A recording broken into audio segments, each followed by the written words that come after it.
আমি সব থেকে দিদার হাতে রান্না খেতে ভালোবাসি। নিরামিষ হোক বা আমিষ, দুটো রান্নাই দিদা অসাধারণ করেন। একটু দুঃখের বিষয় এই যে দিদা এখন আর আমিষ রান্নাগুলো করে না। সর্ষে দিয়ে আমিষের যে কোনো পদ কাঠের উনানে দিদা অসাধারণ রান্না করতো।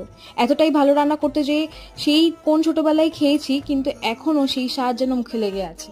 আজ বানিয়েছিলাম পাবদা মাছের ঝাল। প্রথমে নুন হলুদ দিয়ে পাবদা মাছগুলো হালকা করে দুপাশ ভেজে তুলে রাখবো। এবার একটা পাত্রে 1 চামচ করে কালো সর্ষে, সাদা সর্ষে, পোস্ত ভিজিয়ে রেখে বেটে রাখবো।